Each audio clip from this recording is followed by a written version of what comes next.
രാജ്യത്തെ കോവിഡ് സാഹചര്യം വിലയിരുത്തി കേന്ദ്ര ആരോഗ്യ മന്ത്രാലയം റിപ്പോർട്ട് തേടി ആരോഗ്യ സെക്രട്ടറി സംസ്ഥാനങ്ങൾക്ക് കത്തയച്ചു. ജൂൺ 2-നകം റിപ്പോർട്ട് സമർപ്പിക്കണമെന്നാണ് നിർദ്ദേശം. വിനീത വി.ജി വിവരങ്ങളുമായി. വിനീത, ആശങ്കയുടെ സാഹചര്യമില്ല, പക്ഷേ പല സംസ്ഥാനങ്ങളിലും കോവിഡ് കേസുകൾ റിപ്പോർട്ട് ചെയ്യപ്പെടുന്നുണ്ട്. എന്താണിപ്പോൾ കേന്ദ്രത്തിന് നിർദ്ദേശം?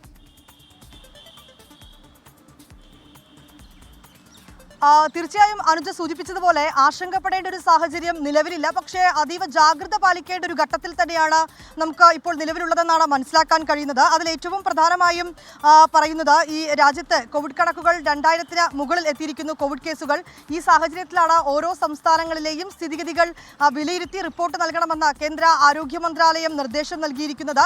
ഇതുമായി ബന്ധപ്പെട്ട ആരോഗ്യ സെക്രട്ടറി എല്ലാ സംസ്ഥാനങ്ങൾക്കും കത്ത് നൽകിയിട്ടുണ്ട്. ജൂൺ 2-നകം ഈ ആശുപത്രികളിലെ സ്ഥിതിഗതികളടക്കം വിലയിരുത്തിക്കൊണ്ട് റിപ്പോർട്ട് നൽകണമെന്നാണ് ഈ കത്തിൽ ആവശ്യപ്പെട്ടിരിക്കുന്നത്.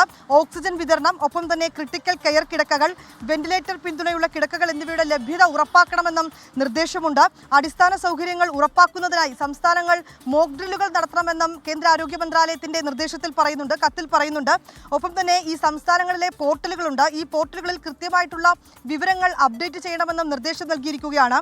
ജില്ലാ താലൂക്ക് തലങ്ങളിൽ ആശുപത്രികളിലെ തയ്യാറെടുപ്പുകൾ, പരിശോധനകൾ, മരുന്ന്, പി കിറ്റുകൾ, ഒപ്പം തന്നെ ഐസൊലേഷൻ സൗകര്യം, ഓക്സിജൻ ലഭ്യത, വെന്റിലേറ്റർ കിടക്കകൾ എന്നിവയുടെ ലഭ്യത ഉറപ്പാക്കണമെന്നും അത് ജില്ലാ തല ആശുപത്രികൾ, താലൂക്ക് ആശുപത്രികൾ, മെഡിക്കൽ കോളേജുകൾ എന്നിങ്ങനെ ഓരോ സംസ്ഥാനത്തെയും ഈ ആശുപത്രികൾ കേന്ദ്രീകരിച്ചുകൊണ്ടുള്ള എല്ലാ സ്ഥിതിഗതികളും വിലയിരുത്തിക്കൊണ്ട് ഈ റിപ്പോർട്ട് നൽകണമെന്നാണ് നിർദ്ദേശം നൽകിയിരിക്കുന്നത്. ശരി, രാജ്യത്ത് കോവിഡ് കേസുകൾ 2000 കടന്ന സാഹചര്യത്തിൽ കൂടിയാണ് കേന്ദ്ര ആരോഗ്യ മന്ത്രാലയം കോവിഡ് സാഹചര്യം വിലയിരുത്തുന്നത്. റിപ്പോർട്ട് തേടിയിരിക്കുകയാണ് സംസ്ഥാനങ്ങളോട്.